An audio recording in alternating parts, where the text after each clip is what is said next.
بسم اللہ الرحمن الرحیم۔ علماء سے سب سے زیادہ مسئلہ پوچھا جاتا ہے طلاق کا۔ گھر اجڑتے ہیں، حالانکہ اللہ تعالیٰ کو جائز اور حلال کاموں میں سب سے زیادہ مقبوض، زیادہ غضب دلانے والی چیز طلاق ہے، اور اس میں علماء کہتے ہیں کہ سب سے زیادہ قصوروار مرد ہی ہوتا ہے۔ مرد عورت کو سمجھتا نہیں، صرف خالی حکم چلاتا ہے اور ان کے ساتھ کمپرومائز نہیں کرتا۔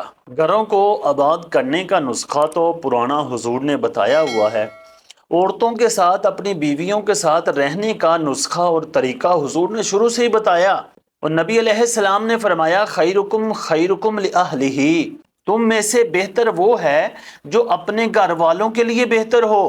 انا خیرکم لأہلی، میں تم میں سے بہتر ہوں اپنے گھر والوں کی وجہ سے کہ میں اپنے گھر والوں کے ساتھ اچھا سلوک کرتا ہوں۔ نبی علیہ السلام کی بیک وقت 9 بیویاں رہیں، یہاں ایک کے ساتھ جھگڑے کے بغیر دن نہیں گزرتا، تو حضور نے بیک وقت 9 کے ساتھ وقت گزارا۔ وہ بھی عورتیں ہی تھی، ان کا بھی جھگڑا ہو ہی سکتا تھا، اگر کبھی ہوا تو حضور نے صلح کروائی، اور حضور نے ان کو اتنے اچھے طریقے سے رکھا کہ ہمارے لیے وہ نمونہ ہے۔ ہم ان باتوں کا مطالعہ کر کے، حدیثیں سن کر، اس پر عمل کر کے اپنے گھر کو آباد کریں۔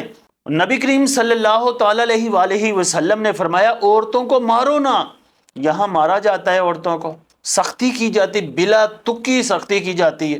اور نبی کریم صلی اللہ تعالی علیہ وآلہ وسلم نے ایک جگہ فرمایا کہ کوئی مسلمان شوہر اپنی عورت سے نفرت نہ کرے، اس کی ایک عادت بری ہے تو اس کی اچھی عادت دیکھ لے۔ حضور کا یہ فرمان کہ اس کی ایک عادت بری ہو تو اس کی دوسری اچھی عادت دیکھ لو، یعنی کیا مطلب، جب آپ نے اپنا گھر بسانا ہے، اپنے گھر کو آباد کرنا ہے، تو پھر اس کی کسی نہ کسی اچھی بات کو ذہن میں رکھ کر پرسکون رہیں۔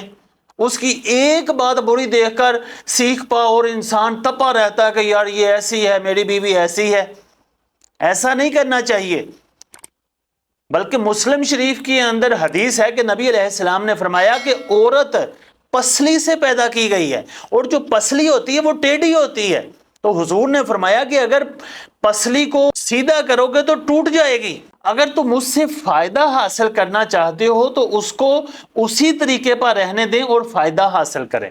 اور نبی علیہ السلام نے فرمایا کہ اس کو جو توڑنا ہے، کہ اگر آپ سیدھی کرو گے تو توڑ دو گے، توڑنا طلاق دینا ہے، اور جب طلاق دی جاتی ہے، طلاق دینے کے بعد پھر رونا پڑتا ہے۔ غلطی ہوگی، علماء کے آگے آ کر روتے ہیں کہ ہم سے غلطی ہوگی، ہم نے غصے میں طلاق دے دی، تو طلاق کوئی پیار اور محبت سے تھوڑی دیتا ہے۔